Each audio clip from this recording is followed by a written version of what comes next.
We've got the rifle all back together. So what I've done so far is we fixed that damaging the cartridges in the magazine from the burrs on the bolt. We did some deburring on it. We lightened the trigger pull, and we rectified that burred up action screw on the front screw. And so everything's nice and tight. I think it's time to head back out to the range and see what happens. See if we've made any difference, if we've improved things. Let's keep our fingers crossed, and we'll get back to you here in just a minute.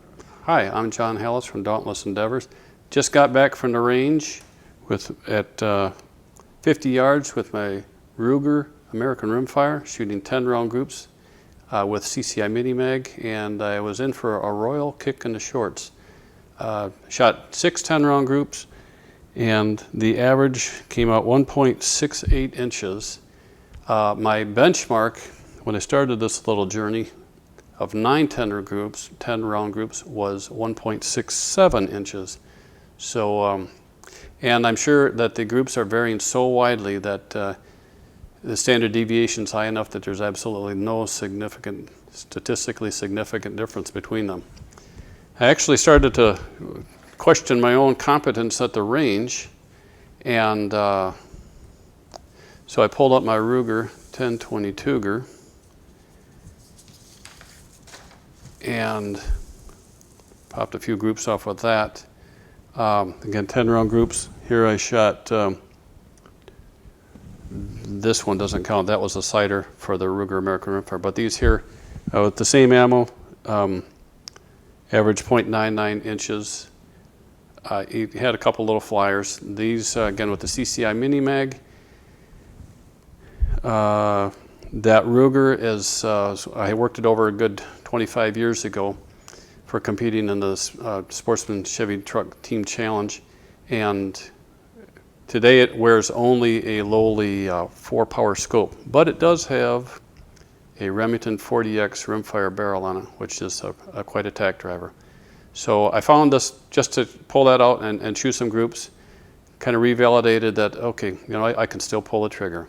So I'm convinced once again that these groups here are gun related and not so much John related.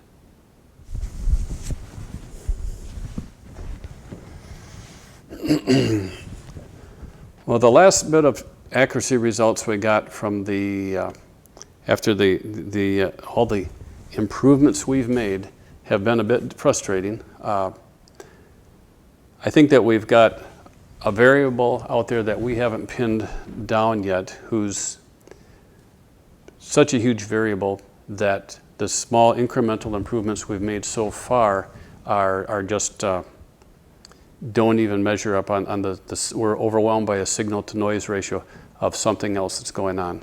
I do have a couple ideas that I want to look into next. We're going to dig into the action and those action blocks that fit below the receiver and into the stock. We're going to look at that a little more closely, and also we're going to dig into this barrel a little bit as well. I know it might sound kind of obviously stupid obvious, but in my experience with firearms, the single most important variable and component of ammunition regarding accuracy is always the bullet, and the single most important part of a firearm that affects accuracy is always the barrel. Another way to put that is if you are building your super duper rifle for accuracy and you are spending $300 on a trigger and $50 on a barrel, your priorities are not right. Put the money on the barrel. I'm gonna probably pour a lap and just see if I can't slide up and down a little bit and see if I can find any noticeable tight spots or rough spots, particularly down by the chamber, and possibly lap out the barrel a little bit. And we're going to dig into those action blocks a little bit also. So I hope you join me as this journey continues, and we'll see if we can't make this bad boy shoot yet. In the meantime, thanks so much for your time.